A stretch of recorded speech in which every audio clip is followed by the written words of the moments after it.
नमस्कार दोस्तों, चलिए आज हम जानते हैं दुनिया के सबसे बड़ी भव्य और दिव्य कुंभ मेले के बारे में।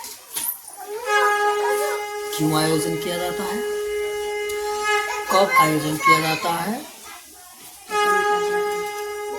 कब से कुंभ चल रहा है, इस कुंभ मेले के धार्मिक, सामाजिक,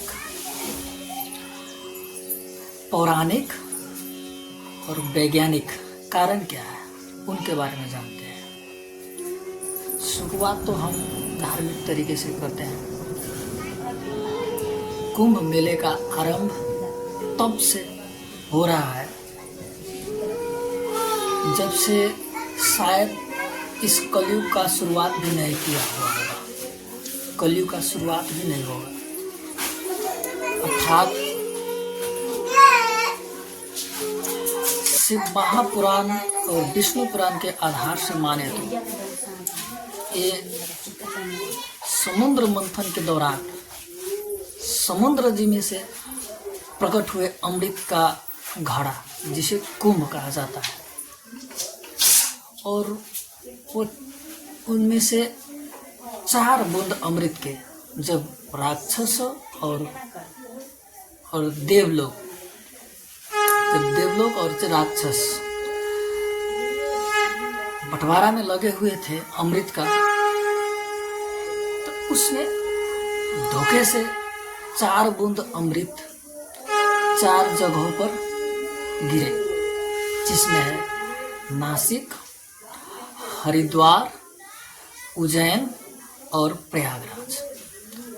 अब की बार जो 2025 में लगने जा रहे हैं कुंभ मेला, आयोजन होने जा रहा है कुंभ मेला, वो प्रयागराज में पड़ गया है। धार्मिक आस्था के अनुसार इसी वजह से ऋषि और मुनियों उसमें हर एक 12 साल के बाद स्नान के आयोजन करते थे। उसके बाद कलयुग में पहले तो नागा साधुओं ने कुंभ का प्रारंभ किया, माना जाता है 16वीं शताब्दी में ही इसका आरंभ हुआ है।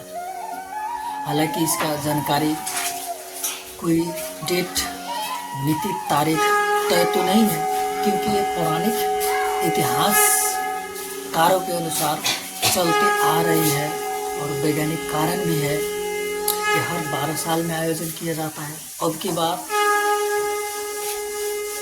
ये, हाँ एक बात और, प्रयागराज में 1600 ईस्वी, वहीं पर उज्जैन में तो उज्जैन, नासिक और हरिद्वार में तो 14वीं शताब्दी में ही शुरुआत हो चुके थे इसमें कुंभ मेले का। अब इसमें महाकुंभ के दौरान संगम में स्नान करने से धार्मिक आस्था क्या है कि ये जो जन्म मरण, जीवन और मृत्यु का बंधन है, इससे मुक्त हो जाते हैं। धार्मिक आस्थाओं के आधार माने तो महाकुंभ के संगम में स्नान करने से, ऋषि मुनियों के आधार पर संगम कुंभ में स्नान करने से ये जो आत्मा का बंधन है, इनसे मुक्त हो जाते हैं और मोक्ष प्राप्ति का मार्ग भी मिल जाता है। ये केवल धार्मिक नहीं, बल्कि ये एक सामाजिक, आध्यात्मिक और नैतिक मूल्य की ओर भी प्रेरित करते हैं, क्योंकि सिर्फ केवल भारत के मेले कहा जाए इनको तो ये उचित नहीं होगा, क्योंकि दुनिया के हर देशों में से लाखों के संख्याओं में भक्त श्रद्धालु सब आते हैं, दर्शन करते हैं, स्नान करते हैं, पूजा पाठ करते हैं, प्रवचन करते हैं। अनेक धार्मिक आस्थाओं से जुड़े हुए संस्कृति, गतिविधि, नृत्य इत्यादि का आयोजन करते हैं देखते हैं और दिखलाते हैं। करोड़ों की संख्या में यहाँ पर धार्मिक व्यक्तित्व सब उपस्थित होते हैं। और इसीलिए कहा जाता है कुंभ ही नहीं महाकुंभ है, जो 12 वर्षों में एक बार ही नसीब होता है। कितनों को तो एक बार भी नहीं नसीब होता है। हाँ, और जो बड़े नसीब वाले ही होंगे वो 8-10 कुंभ मेले देख सकते हैं। तो अब की बार एक प्रयागराज में आरंभ होने जा रही है, जो जनवरी 13, 2025 से आरंभ होगा और 26 फरवरी 2025 को इसका समाप्ति होगा। अर्थात ये इस बार 45 दिनों तक चलने वाले हैं। और ये किस नक्षत्र में होता है, तो जब प्रयागराज का बात करें तो देवों का गुरु बृहस्पति वृषभ राशि में प्रवेश होते हैं और सूर्य मकर राशि में प्रवेश होते हैं, तब इनका आयोजन प्रयागराज में किया जाता है। ये एक स्नान के रूप में ही नहीं, अब इतने विकसित हो गए हैं कि इनका रिकॉर्ड गिनीज बुक में भी किया गया है। दुनिया के सबसे बड़े और लंबे समय के बाद आयोजन होने वाले मेलाओं में से ये पहली मेला है। और इतनी संख्या में भक्त श्रद्धालु उपस्थित होते हैं कि नसीब वाले ही इस मेले में सहभागी हो सकते हैं। बड़े नसीब वालों कहेंगे तो भी सही चलेगा, क्योंकि 12 वर्षों के बाद न जाने किसके साथ क्या हो जाए, कौन रहेगा कौन नहीं रहेगा। इस आधार को मानते हुए दुनिया से, देश विदेशों से साधु संत का मिलन होता है, पर्यटकों का आना होता है।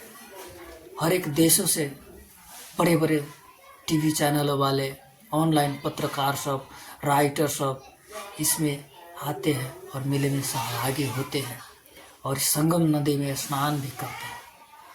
इतने ऋषि मुनि का मेला अब नहीं रहा, ये अब एक संस्कृति बन गया है, जिसमें मर्यादा का पालन करते हुए सामाजिक, नैतिक और आध्यात्मिक और धार्मिक आस्थाओं के उपज होते हैं।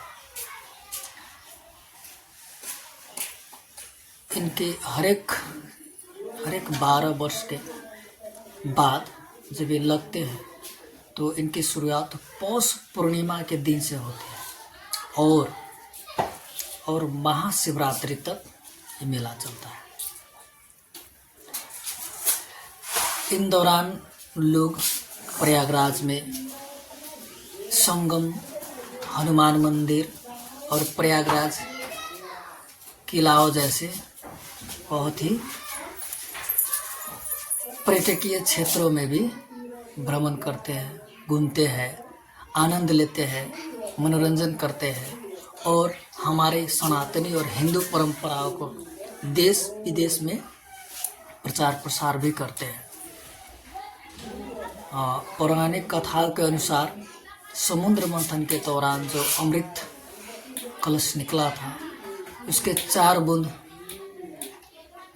पृथ्वीलोक में पड़े थे, जिनमें से प्रयागराज भी एक सबसे अहम महत्वपूर्ण नदी है। और वैज्ञानिक आस्थाओं के आधार से माना जाए तो वैसे गंगा जल तो हर दिन पवित्र ही होते हैं, क्योंकि बड़े बड़े वैज्ञानिक रिसर्च कर चुके हैं कि गंगा जल में कोई भी बैक्टीरिया नहीं हो सकता। को माने तो वैज्ञानिक ने रिसर्च किया है कि इन दौरान उस संगम नदी का जल पवित्र हो जाते हैं, जैसे कि उसमें कोई कीड़े बैक्टीरिया नहीं पाई जाती और कई रोगों से भी मुक्ति मिल जाते हैं। तो धार्मिक आस्था तो हमारी है ही है, जय श्री राम का। इसमें वैज्ञानिक अवधारणाएं भी क्लियर हो चुके हैं कि इन समय और इन घड़ियों में स्नान करने से हम कई रोगों से ही मुक्ति नहीं हमको मिलते, बल्कि लंबी आयु का भी वरदान हमें मिल जाता है। तो मैं गुजारिश करूंगा, अगर अच्छी लगी हो तो प्लीज़ सब्सक्राइब कीजिए और इनके बारे में, महाकुंभ के बारे में अधिक से डिटेल्स में जानकारी लेने के लिए कमेंट ज़रूर कीजिएगा। मैं आप लोगों का आभारी रहूँगा और इतना कहते हुए ये भी कहूँगा, गुजारिश करूँगा, रिक्वेस्ट करूँगा कि सभी माताओं, बहनों, भाइयों और देश विदेश को, every person from each corner of the world should gather in Mahakumbh to visit. Please, and I request every person to visit Mahakumbh Mela. Jai Shri Ram. Radhe